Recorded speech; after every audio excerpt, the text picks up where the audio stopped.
नमस्कार दोस्तों, आपका बहुत बहुत स्वागत है आपके अपने चैनल एनालाइज विद राजेश में। दोस्तों, मार्केट के कई फेजेस होते हैं। आप लोगों ने तो ये सुना होगा, up trend, down trend, range bound. लेकिन मार्केट के एक्चुअल में 3 फेजेस होते हैं आपके प्रॉफिटेबिलिटी के अनुसार। एक पीरियड ऐसा होता है जब मार्केट ऑप्शन बायर के फेवर में होता है। एक समय ऐसा होता है जब मार्केट ऑप्शन सेलर के फेवर में होता है। तो यहाँ पर चूंकि मैक्सिमम रिटेल ट्रेडर जो है ऑप्शन बायर होते हैं, तो ऑप्शन बायर के ही पॉइंट ऑफ व्यू से हम लोग चर्चा करेंगे कि मार्केट कब उनके फेवर में होता है और कब मार्केट से उनको दूर रहना चाहिए। दोस्तों, 93% ट्रेडर्स ट्रेडिंग में लॉसेस से परेशान हैं। आप भी परेशान होंगे, आपने काफ़ी कुछ सीखा पढ़ा भी होगा, लेकिन कोई बेनिफिट नहीं हुआ। हमने डिज़ाइन किया है ट्रेडर्स की आवश्यकता अनुसार कोर्सेस। पहला, कंप्लीट टेक्निकल एनालिसिस, जिसमें price action, smart money concept and indicators के बारे में काफ़ी डिटेल नॉलेज दिया जाता है, जो कि इंट्राडे स्कैल्पिंग स्विंग ट्रेडिंग के लिए इमेंसली बेनिफिशियल है। साथ में इंक्लूड किए गए हैं best screeners, rule based trading system, risk control system, जो कि आपको अपोजिट कंडीशन में काफ़ी सुरक्षा प्रदान करेंगे। दूसरा है ऑप्शन ट्रेडिंग एंड हेजिंग। इसमें कॉल क्या है, पुट क्या है से लेकर के option chain analysis, option breaks के बारे में काफ़ी डिटेल से बताया गया है, जो कि बिगिनर्स को इमेंसली हेल्प करेगा। इसके बाद में प्रैक्टिकल स्ट्रेटजीज जो कि काम करती हैं, उनके बारे में काफ़ी डिटेल बताया गया है। उनको एडजस्ट कैसे करेंगे, किस कंडीशन में कौन सी स्ट्रेटजी लेनी है। तीसरा है क्रिप्टो एंड कमोडिटी ट्रेडिंग। आप जानते हैं crypto is very lucrative asset but very risky. इसमें जो कॉमन लोग हैं वो ज़्यादातर स्विंग ट्रेडिंग, स्कैल्पिंग, इंट्राडे की स्ट्रेटजीज बताते हैं। जब निफ्टी की थोड़ी सी वॉलेटिलिटी नहीं कंट्रोल होती, तो क्रिप्टो की हाई वॉलेटिलिटी कंट्रोल करना काफ़ी रिस्की होता है। इसलिए रिकमेंड ये किया जाता है कि आप क्रिप्टो में केवल हेजिंग स्ट्रेटजी ही लेकर के चलिए। तो क्रिप्टो एंड कमोडिटी कोर्सेज में इनके बारे में पूरा बेसिक ट्रेडिंग सिस्टम ये तो बताया जाता है। ऐसी प्रैक्टिकल स्ट्रेटजीज जो कि काम करती हैं, साथ में लेने की क्या कंडीशन है, उनको एडजस्ट कैसे करेंगे, एवरीथिंग इन डिटेल, और सारा का सारा सिस्टम रूल बेस्ड, जिससे कि आपको क्लियर कट पता रहेगा कि किस कंडीशन में हमको क्या डिसीजन लेना है। तो बहुत ही इमेंसली आपको हेल्प करेंगे ये ट्रेडिंग में। व्हाट्सएप नंबर दिया हुआ है, वहाँ पे केवल स्टार्ट मैसेज भेजें, आपको कोर्स के बारे में पूरा डिटेल बता दिया जाएगा। क्लासेस ऑनलाइन होती हैं और उनके रिकॉर्डेड वीडियोस भी प्रोवाइड किए जाते हैं। तो आज ही ज्वाइन कीजिए, अपने ट्रेडिंग जर्नी को स्मूथ बनाइए और ट्रेडिंग में अपना नाम बनाइए। सी यू इन द क्लास। तो मार्केट के कुछ समय ऐसे होते हैं जब कोई भी बच्चा भी अगर ट्रेडिंग लेगा तो उसको फायदा हो जाएगा। फॉर एग्जाम्पल, यहाँ पर आप देख सकते हैं मार्केट एकदम clear cut high momentum up trend में है।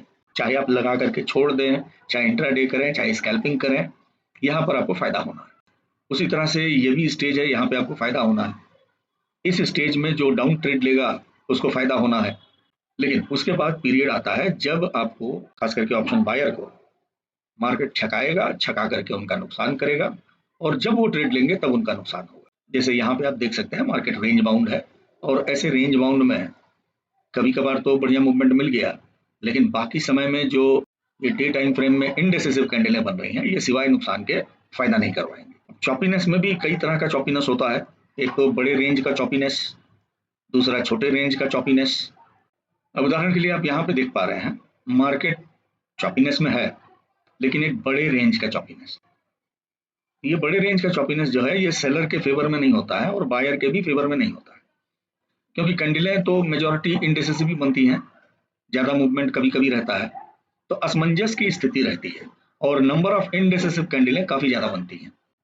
और चूंकि बड़े रेंज का चॉपीनेस है, तो ये सेलर के रेंज को भी ब्रेक करेगा और बायर को भी प्रॉफिट नहीं कमाने देगा। एक बायर के लिए सबसे बढ़िया मार्केट होता है जब मार्केट ट्रेंडी हो, और एक सेलर के लिए बढ़िया मार्केट होता है जब वो एक नैरो रेंज में चॉपी रहे। बड़े रेंज रहने से क्या है, उनका रेंज ब्रेक होने का चांस रहता है। इसके साथ में एक बहुत बड़ा फैक्टर है वॉलेटिलिटी, यानी आपको दो चीजें देखना है, एक तो ट्रेंड और दूसरे वॉलेटिलिटी। ट्रेंड में भी स्मूथ ट्रेंड।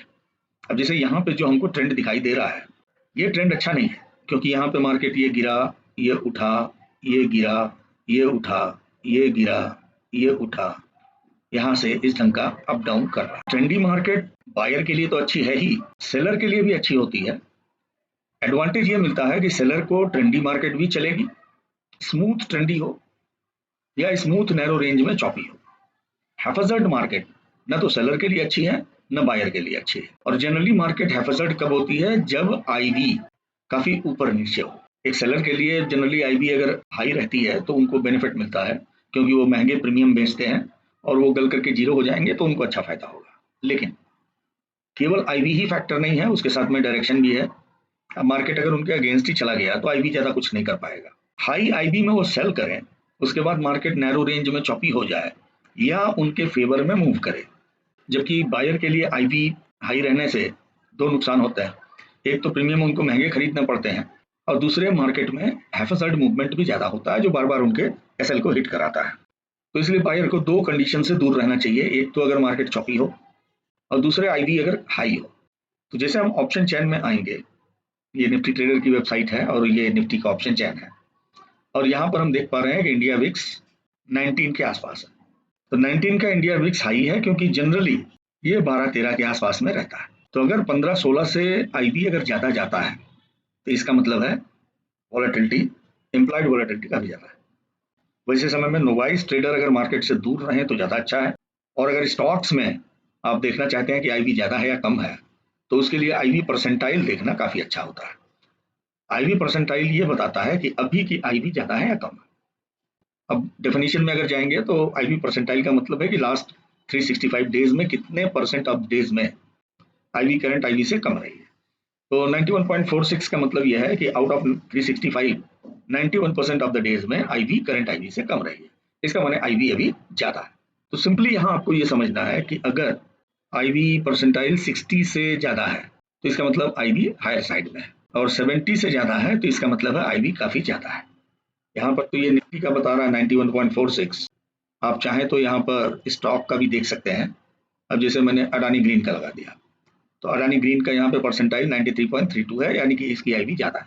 अडानी ग्रीन की आईवी जो है 51.4 है और निफ्टी की आईवी 19.96 है। तो किसी भी स्टॉक की एक अपनी नेचुरल आईवी होती है। तो नॉर्मली आईवी कितना रहती है और अभी की आईवी उससे ज्यादा है या कम है, ये समझने के लिए आईवी परसेंटाइल को हम लोग देख करके समझ सकते हैं। अगर आईवी 60 से कम है तो इसका मतलब है आईवी नॉर्मल है, 40 से नीचे है तो इसका मतलब आईवी लो है और 70 से ज्यादा है इसका मतलब आईवी काफी ज्यादा है और बायर के लिए ट्रेड करने लायक नहीं है, उसमें सेलर ज्यादा इंटरेस्ट ले सकते हैं। तो भाई बायर के लिए ट्रेंड भी पहचानना जरूरी है और साथ में आईवी पर भी नजर रखना जरूरी है। बायर के लिए आइडियल कंडीशन होती है smooth momentum and low IV. उसके लिए हम लोग ये कर सकते हैं कि आवरली टाइम फ्रेम या सबसे बेटर रहेगा 2 घंटे के टाइम फ्रेम में चले जाइए और यहाँ पर 20 और 5 का मूविंग एवरेज लगा दीजिए। अगर 5 का मूविंग एवरेज 20 के नीचे चल रहा है और प्राइस उसके नीचे चल रहा है तो सिंपली आपको बियरिश साइड का ट्रेड देखना है। अगर आईवी 15-16 से कम है तो 15-16 से अगर आईवी ऊपर है तो ट्रेड अवॉइड करिए तो ज्यादा बेहतर है। उस समय मार्केट से दूर रहिए क्योंकि जितना हाई आईवी होगी एक तो प्रीमियम उतने महंगे होंगे और दूसरे मार्केट में वीक उतनी ज्यादा बनेंगी। ऑन द कॉन्ट्ररी अगर 20 ईएमए के ऊपर 5 ईएमए चल रहा है और प्राइस 5 ईएमए से ऊपर चल रहा है इन 2 आवर्स टाइम फ्रेम तो आपको बुलिश ट्रेड जो है ज्यादा फायदा देंगे। और जहां पर 20 की ईएमए से 5 ईएमए ऊपर हो लेकिन प्राइस उसके नीचे हो, वहां पर मार्केट चॉपी है, वहां आपको मार्केट से दूर रहना चाहिए। और जहां पर 5 और 20 के ईएमए आपस में गुथे हुए हों या एक दूसरे के नजदीक आ रहा हो, वहां भी आपको ट्रेड में एंट्री नहीं लेना चाहिए, दूर रहना चाहिए क्योंकि उस जगह पे एंट्री का मतलब है चॉपी मार्केट में फंसना और अपना नुकसान कराना। इसके साथ में आप आरएसआई डाइवर्जन वगैरह का भी हेल्प ले सकते हैं। जैसे यहाँ पे 5 के ईएमए के प्राइस ऊपर जरूर है और प्राइस हायर हाई बना रहा है लेकिन आरएसआई लोअर लो बना रहा है, तो इस जगह पर भी आपको दूर रहना चाहिए। देखिए हमेशा ट्रेड लेने में मजा नहीं है, मजा है मार्केट की सही कंडीशन को देख करके। बेकार का नुकसान करा करके कोई फायदा नहीं होता है। तो जब मार्केट फेवरेबल नहीं हो उस वक्त मार्केट से दूर रहना ही सबसे बेस्ट ट्रेडिंग है और जब मार्केट फेवरेबल हो उस वक्त चौके छक्के लगाना चाहिए। तो इस तरह से 2 घंटे के टाइम फ्रेम में हम लोगों ने एनालिसिस कर लिया कि 20 के नीचे 5 का मूविंग एवरेज है, उसके नीचे प्राइस है, या 20 के मूविंग एवरेज के ऊपर 5 का ईएमए है और उसके ऊपर प्राइस है, और साथ में आरएसआई का कंफर्मेशन भी है। आरएसआई कंफर्मेशन के लिए मैं डबल ईएमए आरएसआई का यूज करता हूँ। जैसे कि आप अगर 2 आवर के टाइम फ्रेम में एनालिसिस कर रहे हैं तो 28 पीरियड की आरएसआई रखिए, उसके साथ में 20 का मूविंग एवरेज और 5 का मूविंग एवरेज। तो बुलिश ट्रेड के लिए आरएसआई नहीं, 5 का मूविंग एवरेज कम से कम 50 के ऊपर होना चाहिए और आरएसआई उसके ऊपर होना चाहिए और ये दोनों ही 20 मूविंग एवरेज के ऊपर होना चाहिए, तभी हम बुलिश ट्रेड कंसीडर करेंगे। इनमें से कोई भी फैक्टर नहीं मिला तो हम बुलिश ट्रेड कंसीडर नहीं करेंगे। उसी तरह से आरएसआई और उसका 5 का मूविंग एवरेज अगर 50 से नीचे है तो हम कभी बुलिश ट्रेड में नहीं जाएंगे, उस कंडीशन में बेयरिश दिशा में ही सोचेंगे। इन सब में सबसे ज्यादा लगता है पेशेंस, क्योंकि प्राइस ग्रीन कैंडल बना रहा है और अपने को मार्केट से एब्सटेन करना काफी कठिन फैसला होता है, लेकिन सबसे बड़ी चीज होती है डिसिप्लिन। ऐसे समय में अपने को डिसिप्लिन रखना ही काफी बेनिफिशियल होता है। तो 2 घंटे के टाइम फ्रेम में हमने ये चीज़ें देख लिया, एक तो लो आईवी, दूसरे 5 ईएमए और 20 ईएमए का क्रॉसओवर, तीसरे आरएसआई की पोजीशन। ये तीनों चीज़ें देखने के बाद हमें आना चाहिए अपने ट्रेडिंग टाइम के फ्रेम पर। जैसे अगर 5 मिनट में ट्रेड करते हो तो 5 मिनट में, और हमने देख लिया कि 2 घंटे के टाइम फ्रेम में 20 ईएमए और 5 ईएमए का बेयरिश क्रॉस है, और यहाँ 5 मिनट के टाइम फ्रेम पर भी बेयरिश क्रॉस है, और आरएसआई भी दोनों टाइम फ्रेम में कंफर्मेशन दे रहा है। ये समय हमारे ट्रेड के लिए होता है। प्राइस जैसे ही एक डिसेसिव बेयरिश कैंडल 5 के मूविंग एवरेज के नीचे बनाएगा, यहाँ पर एंट्री, और उसके साथ ही हमारा ट्रेलिंग एसएल करके, इससे आपके नंबर ऑफ ट्रेड कम होंगे लेकिन प्रोबेबिलिटी काफ़ी बढ़ेगी। इससे आपको ट्रेड भले कम मिलेंगे लेकिन जो मिलेंगे वो क्वालिटी ट्रेड मिलेंगे, क्योंकि आपने नुकसान देने वाले फैक्टर्स को काफ़ी पीछे रख दिया है। मार्केट में इतना डिसिप्लिन बनाए रखिए कि गलत ट्रेड से दूर रहिए और सही ट्रेड आने पर उसका बेनिफिट उठाइए। तो इससे आपकी कंसिस्टेंसी भी बने रहेगी, ड्रॉडाउन भी कम होगा, कैपिटल एक्सपोनेंशियली बढ़ेगी। तो अगर वीडियो अच्छा लगा हो तो इसको लाइक कीजिए, दोस्तों में शेयर कीजिए। चैनल आपने सब्सक्राइब नहीं किया तो प्लीज़ सब्सक्राइब भी कीजिए। मिलते हैं फिर नेक्स्ट वीडियो में, तब तक के लिए नमस्कार, जय हिंद, जय भारत।